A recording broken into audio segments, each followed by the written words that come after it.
Hello friends, आज मैं बात करूंगी ग्लोबल हेल्थ थ्रेट के बारे में। वो डर जो आज के दौर में पनप रहा है वो है एंटीबायोटिक रेजिस्टेंट बैक्टीरिया।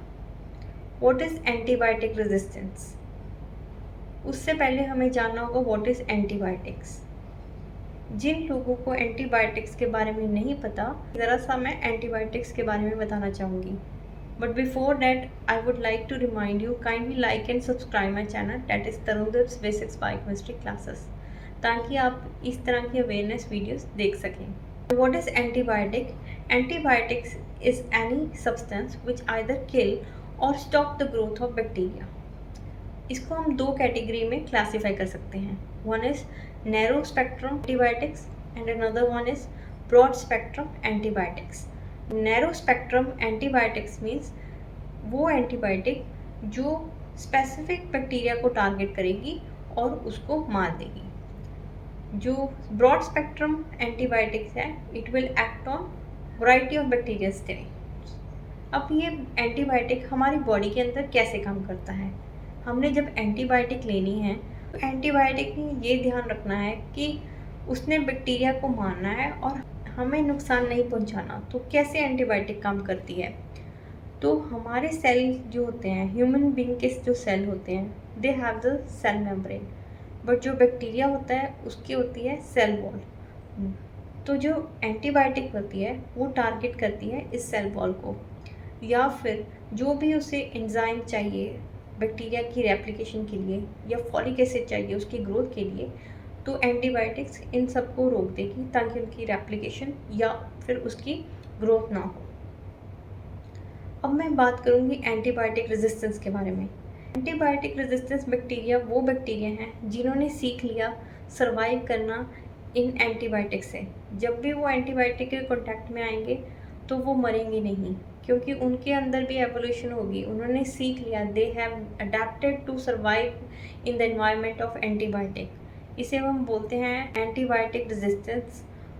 और ये बैक्टीरिया जो एंटीबायोटिक रेजिस्टेंस शो करते हैं वो हो गए हैं एंटीबायोटिक रेजिस्टेंस बैक्टीरिया।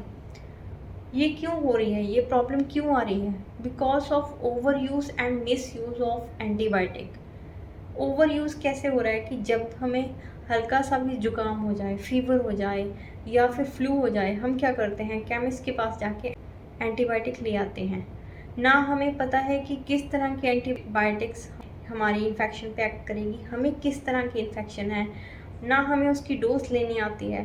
तो मैं बार बार आपको वार्निंग देना चाहूँगी कि बिना डॉक्टर की प्रिस्क्रिप्शन से आप एंटीबायोटिक ना लें, क्योंकि अगर आपकी कम डोसेस लोगे उल्टा ये आपको नुकसान पहुँचाएगी।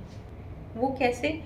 क्योंकि जब आप कम डोजेस लोगे एंटीबायोटिक्स के, जो बैक्टीरिया इन्फेक्शन कॉज कर रहा है वो मरेगा नहीं, उल्टा वो सीख जाएगा उससे बचना। तो अब जब नेक्स्ट टाइम उस बैक्टीरिया की इन्फेक्शन से जूझ रहे होंगे तो अगर आप वही एंटीबायोटिक दोगे तो उसके ऊपर असर नहीं होगी, जिसे हम बोलते हैं एंटीबायोटिक रेजिस्टेंस हो गई है। एंटीबायोटिक के ज़्यादा यूज़ करने से एक और दुष्प्रभाव है, वो है कि हमारे गट के अंदर होता है बैक्टीरिया, जिसे हम गुड बैक्टीरिया भी बोलते हैं, वो भी मर जाते हैं। तो हमें पता है कि जो गुड बैक्टीरिया है हमारे फूड की डाइजेशन में हेल्प करते हैं, हमारी वो इम्यूनिटी में हेल्प करते हैं, वो भी एंटीबायोटिक्स उसको मार देती है। Third is the misuse of antibiotics as a growth promoter by farmer industry. जो फार्मर इंडस्ट्री है वो मीट ज़्यादा बनाने की वजह से एंटीबायोटिक्स का यूज़ करती है एज अ ग्रोथ प्रमोटर। तो वो अपने कैटल को, अपने चिकन्स को, अपने पिग्स को ये एंटीबायोटिक्स वाला खाना देते हैं ताकि वो जब उसको खाएं तो उनकी ग्रोथ ज़्यादा हो और ज़्यादा मीट बने। तो इससे भी हो रहा है एंटीबायोटिक बैक्टीरिया रेजिस्टेंस। तो आने वाले टाइम में बहुत ही डिफ़िकल्ट सिचुएशन हो जाएगी अगर ये बैक्टीरिया इस तरह एंटीबायोटिक से रेजिस्टेंट होते रहेंगे। अगर हमें थोड़ी सी भी इन्फेक्शन होगी वो भी हम ट्रीट नहीं कर पाएंगे, क्योंकि जो बैक्टीरिया है वो तो एंटीबायोटिक रेजिस्टेंट हो गया है। तो ये बहुत ही गंभीर विषय है। तो हमें कोशिश करनी चाहिए कि हम इसका ओवर यूज़ या मिस यूज़ ना करें एंटीबायोटिक्स का। आजकल आर्टिफिशियल इंटेलिजेंस से भी एंटीबायोटिक्स नए तरीके से बनाने की कोशिश की जा रही है। आशा करती हूँ आपको ये मेरा लेक्चर पसंद आया। Kindly like and subscribe my channel. Once again I am reminding you. Thank you.